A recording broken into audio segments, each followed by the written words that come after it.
Baik, terima kasih Bu Ketua. Assalamualaikum warahmatullahi wabarakatuh.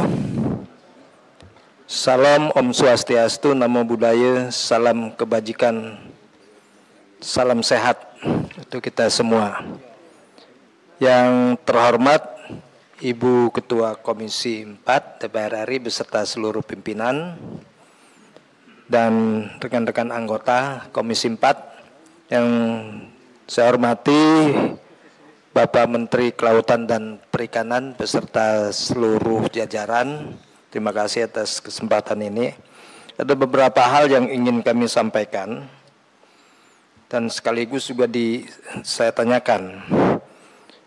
Yang pertama, kalau kita mengacu kepada keputusan MK nomor 3/PUU/8 Romawi /2010 yang mengubah Undang-Undang nomor 27 tahun 2007 dengan Undang-Undang nomor 1 tahun 2014. Di situ jelas bahwa yang namanya laut tidak bisa disertifikatkan. Nah, ini ada HGB, bahkan juga sertifikat hak milik.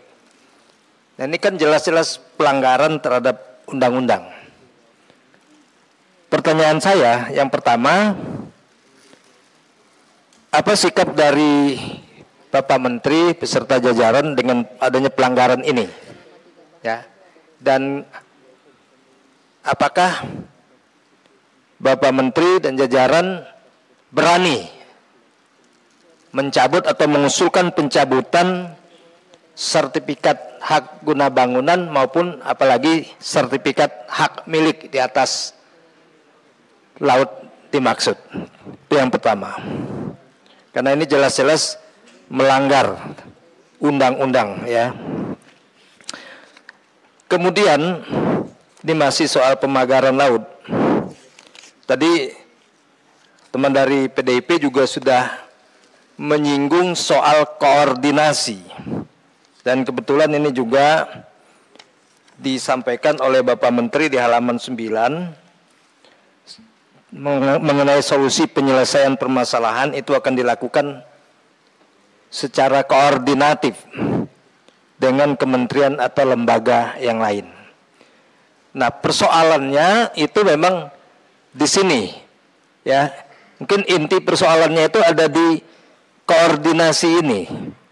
Karena kata ini memang sangat gampang diucapkan, tapi untuk prakteknya ini sangat sulit, ya.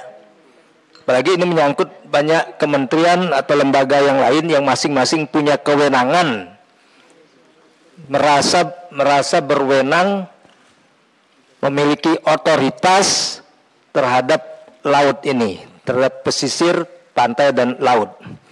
Jadi ini sangat sulit untuk dilakukan, tapi hal yang menggembirakan karena Bapak Presiden sendiri selaku pimpinan tertinggi sudah memiliki komitmen untuk mengatasi masalah ini. Nah, kami dari Komisi 4 menunggu, Pak, ya. Langkah-langkah koordinasi apa yang akan Bapak lakukan, dengan siapa, dan kapan, dan hasilnya tentu kami tunggu juga, Pak. Jadi tidak hanya Bapak sampaikan di sini, kalau konsolidasi mungkin gampang, tapi yang paling susah itu adalah koordinasi, karena memang ini menyangkut pada lembaga lain, kementerian lain yang masing-masing punya kewenangan sendiri terhadap laut ini. Nah, kemarin sudah dilakukan pencabutan, ya.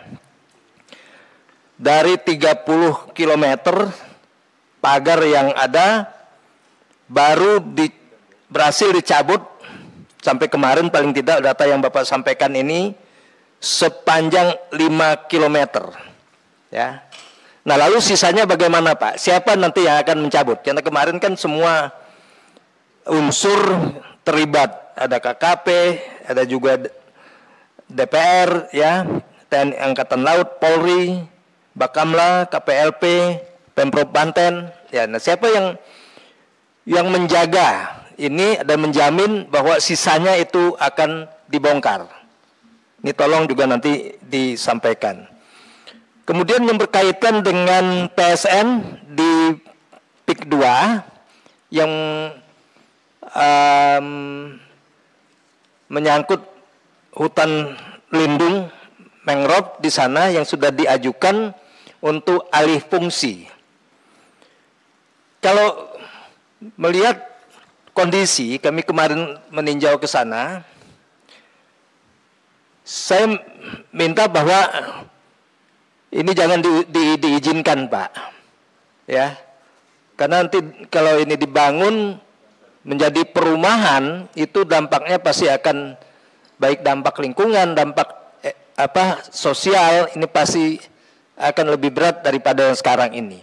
Sementara PIK sendiri itu kan masih punya lahan yang luas yang belum terbangun.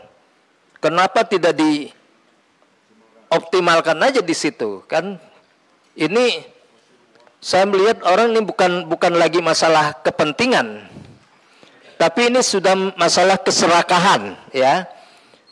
Sudah ribuan hektar yang belum terbangun, masih minta lagi hutan lindung mangrove. Dan sudah diajukan oleh pemerintah Kabupaten Tangerang. Sementara dijanjikan akan diganti 2 kali lipat, tapi di mana belum jelas, belum tahu. Kalau penggantinya walaupun 10 kali lipat tapi di atas gunung, ini kan nggak ada artinya. Harusnya kalau itu diganti ya diganti di pesisir laut juga. Mungkin itu Ibu Ketua yang bisa saya sampaikan. Terima kasih dan mohon tanggapan dari Pak Menteri. Saya akhiri billahi taufiq wal hidayah. Assalamualaikum warahmatullahi wabarakatuh. Salam. Selanjutnya Ibu Kartika Sandra Desi dari Partai Gerindra.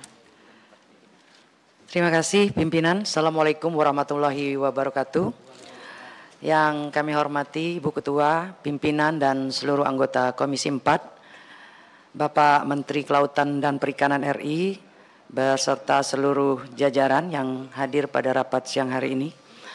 Kami dari fraksi Gerindra kurang lebih sama terkait pagar laut ini dengan yang sudah disampaikan oleh terdahulu fraksi PDIP maupun fraksi Golkar, bahwa yang paling penting dalam hal pagar laut ini kita meminta KKP ini untuk lebih berkoordinasi dengan mungkin ATR BPN dan tentunya lebih bersinergi dalam hal pengawasan bersama dengan TNI Angkatan Laut dan Badan Keamanan Laut.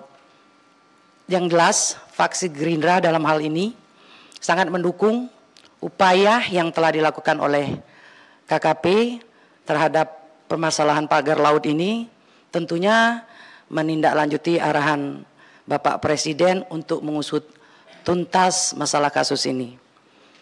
Kemudian kemarin kami dari Komisi 4 sebagian, terutama saya beserta rekan-rekan, ke pagar laut yang di Bekasi.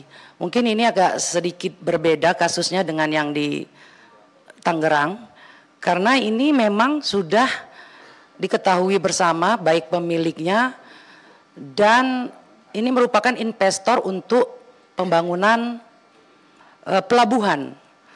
Ini agak berbeda Ibu Ketua, karena dia juga kemarin pada saat paparan sudah menunjukkan sebagian surat-surat izin yang lengkap terkait dan juga punya SHM, itu masalahnya. Hanya dari KKP yang belum mengeluarkan izin. Kenapa yang di Bekasi ini justru perlu koordinasi yang lebih penting? Karena ini sudah terjadi ganti rugi terhadap nelayan dan separuhnya itu malah sudah ditimbun. Dan kita berpikir kemanfaatannya ke depan dengan adanya pelabuhan ini, tentu kita berharap nelayan di sana akan lebih bisa terbantu dan perekonomian masyarakat. Tapi tentu tetap mengedepankan kepentingan masyarakat dan ekosistem laut. Dengan adanya pagar itu terganggu juga masalah PLTU, alur lintas uapnya atau arus airnya. Jadi ini banyak dampak yang di Bekasi. Jadi kami mohon KKP untuk benar-benar bisa berkoordinasi dan menindaklanjuti karena ini sudah separuh jalan kasarnya. Ini lebih harus hati-hati. Karena dia juga pegang perizinan yang sudah dikeluarkan oleh pemerintah daerah Provinsi Jawa Barat. Dan terakhir tentu kami berharap KKP ke depan untuk lebih melakukan evaluasi menyeluruh terhadap sistem pengawasan ruang laut dari tingkat daerah sampai pusat. Jangan sampai viral dulu baru kita tahu. Kalau bisa terlebih dahulu kita mengetahui sehingga bisa mengambil langkah-langkah konkret. Mungkin itu Bu Ketua, pimpinan dan rekan-rekan Komisi 4. Terima kasih. Wassalamualaikum warahmatullahi wabarakatuh. Baik, terima kasih.